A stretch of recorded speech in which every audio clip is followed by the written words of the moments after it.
لیکن یارو کچھ گناہ ایسے ہیں جن پر اللہ رب العالمین اس دنیا میں پکڑ کرتا ہے، اس دنیا میں بھی سزا دیتا ہے۔ وَلَا عَذَابُ الْآخِرَةِ اکبر، اور آخرت کا عذاب تو اس سے خطرناک اور ڈینجر ہے۔ لیکن کچھ گناہ ایسے ہیں جن کی سزا اللہ رب العالمین اس دنیا میں بھی دیتا ہے۔ دلیل حضرت ابو بکر رضی اللہ تعالیٰ عنہ راوی ہے، اللہ کے رسول صلی اللہ علیہ وسلم نے فرمایا دو گناہ ایسے ہیں جن کی سزا اللہ رب العالمین اس دنیا میں دیتا ہے۔ وہ دو گناہ کون سے ہیں؟ ان دو گناہوں میں پہلا گناہ ہے ظلم کرنا، اور آج پوری دنیا میں میں سمجھتا ہوں اہل ایمان پر ظلم و ستم کی چکی پیسی جا رہی ہے۔ خاص کر ان حالات میں فلسطین کی اگر حالت دیکھیں ہم، وہ کیا مسئلہ ہے، وہ کیا اندرونی باتیں ہیں، میں وہ نہیں کہوں گا، میں اجتماعی طور پر یہ بات رکھوں گا کہ آج مظلوم فلسطین ظلم کی چکی میں پیسے جا رہے ہیں۔ کیا اللہ ظالموں کو سزا نہیں دے گا؟ دے گا بے شک۔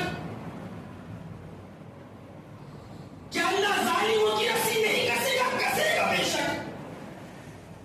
اور اس دنیا میں سزا دے گا، اس دنیا میں اللہ اس سے پہلے ظالموں کو سزا دے چکا ہے، اپنی پکڑ میں جکڑ چکا ہے، اور جب ظالموں کو اللہ تعالیٰ نے پکڑا ہے، جکڑا ہے، موقع نہیں ملا ان کو معافی مانگنے کا بھی اور توبہ کرنے کا بھی، موقع ہی نہیں ملا۔ اللہ نے موقع دیا تھا ان کو۔ حضرت ابو بکر رضی اللہ تعالیٰ کہتے ہیں اللہ رب العالمین دو گناہوں کی سزا اس دنیا میں دیتا ہے، ایک ظلم اور ایک ہے صلہ رحمی کو توڑنا، رشتوں کو توڑنے والے کو بھی اللہ تعالیٰ اس دنیا میں سزا دیتا ہے۔ زاد المعاد میں ایک واقعہ بیان کیا گیا ہے حضرت ابو ہریرہ رضی اللہ تعالیٰ عنہ کا، امام ابن قیم نے اس واقعے کو نقل کیا ہے۔ حضرت ابو ہریرہ رضی اللہ تعالیٰ عنہ جب دمشق کی جامع مسجد میں پہنچے، دمشق کی جامع مسجد میں پہنچے، پہلے دن پہنچے تھکے ہوئے تھے، لوگوں سے کہا میں دوسرے دن درس دوں گا۔ آپ دوسرے دن گئے، نماز ہونے کے بعد آپ درس کے لیے بیٹھے، آپ نے درس کا آغاز کرنے سے پہلے لوگوں سے کہا تم میں سے جو کوئی بلا وجہ صلہ رحمی یعنی رشتوں کو توڑنے والا ہے اس مجلس سے اٹھ کر چلا جائے۔ جو بلا وجہ رشتوں کو توڑنے والا ہے، رشتوں کو کاٹنے والا ہے، قطعی صلہ رحمی کرنے والا ہے، وہ اٹھ کر چلا جائے۔ جب آپ نے یہ بات ارشاد فرمائی پوری مجلس میں سناٹا چھا گیا۔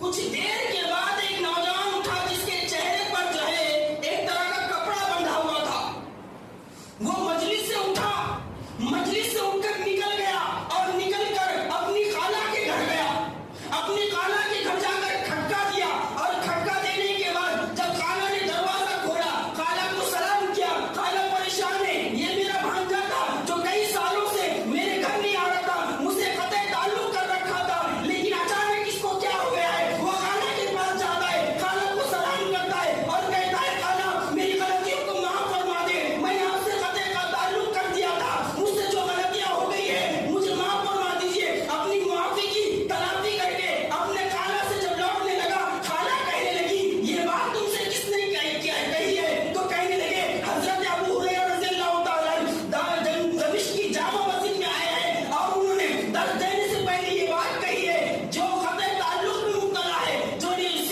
رشتوں کو توڑنے والا ہے، جن کا رشتہ جو ہے ٹوٹا ہوا ہے، وہ جا کر پہلے معافی تلافی کر کے آئے، پھر میری مجلس میں بیٹھے۔ تو خالہ کہنے لگی ابو ہریرہ سے پوچھو آپ نے ایسا کیوں کہا؟ وہ نوجوان پلٹ کر آیا